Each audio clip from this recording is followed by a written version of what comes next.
দাদু, একটা বিষয় কিছুতেই মাথায় ঢুকছে না।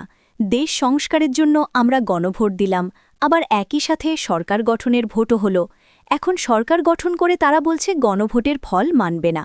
তাহলে ওই গণভোটের কি কোনো দাম নেই? জনগণের ইচ্ছার কি কোনো মূল্য নেই? শোন ভাই, প্রশ্নটা খুব কঠিন কিন্তু খুব জরুরি। রাজনীতিতে যখন একই সাথে দুই ধরনের ভোট হয়, তখন অনেক সময় কৌশলের মারপ্যাচে আসল উদ্দেশ্যটা হারিয়ে যায়। তুমি যেটাকে বলছো মূল্য নেই, সেটা আসলে একটা গভীর রাজনৈতিক সংকটের ইঙ্গিত। কিন্তু দাদু, মানুষ তো পরিবর্তন চেয়েছিল, সংস্কারের পক্ষেই তো রায় দিয়েছিল। এখন যদি নির্বাচিত সরকার এসে বলে তারা শুধু নিজেদের ক্ষমতাটাই বোঝে, সংস্কারের ম্যান্ডেট বোঝে না, তবে তো এটা জনগণের সাথে প্রতারণা। দেখো দাদু ভাই, ইতিহাসে এমন অনেকবার হয়েছে।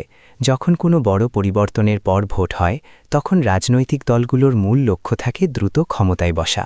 তারা হয়তো মনে করছে সরকার গঠনের ভোটে জেতার মানেই হলো তারা যা খুশি তাই করতে পারবে। কিন্তু তারা একটা জিনিস ভুলে যাচ্ছে, সরকার গঠন করা হয় দেশ চালানোর জন্য, আর গণভোট দেওয়া হয় দেশ বদলানোর জন্য। ঠিক এটাই আমার পয়েন্ট। যদি গণভোটের সংস্কারগুলো বাস্তবায়নই না হয়, তবে তো সেই পুরনো ব্যবস্থাই ফিরে আসবে। তাহলে এত রক্ত, এত লড়াইয়ের সার্থকতা কোথায়? রাজনীতিতে লেজিটিমেসি বা বৈধতা বড় অদ্ভুত জিনিস। সরকার ভাবছে জনগণের ভোটে জিতে তারা বৈধ হয়ে গেছে, কিন্তু তারা যদি গণভোটের রায়কে অস্বীকার করে, তবে তারা নৈতিকভাবে দুর্বল হয়ে পড়ে। আজ হোক বা কাল জনগণের এই সংস্কারের দাবি আবার রাজপথে ফিরে আসবেই।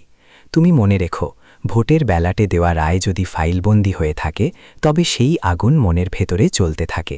তার মানে কি আমাদের আবার আন্দোলনে নামতে হবে? আন্দোলন মানেই সবসময় মিছিল নয়, সচেতনতাও একটা বড় আন্দোলন। সরকার যদি মনে করে তারা গণভোটকে এড়িয়ে যাবে, তবে জনগণকে বারবার মনে করিয়ে দিতে হবে যে ভোট দিয়ে আমরা তোমাদের দেশ চালাতে পাঠিয়েছি, দেশটাকে আগের মতো নষ্ট করতে নয়। বুঝলাম দাদু, তার মানে লড়াইটা আসলে শেষ হয়নি, মাত্র নতুন মোড় নিল। ঠিক করেছ, জনগণের রায়ের মূল্য কাগজের টুকরোয় থাকে না, থাকে তাদের সজাগ দৃষ্টিতে।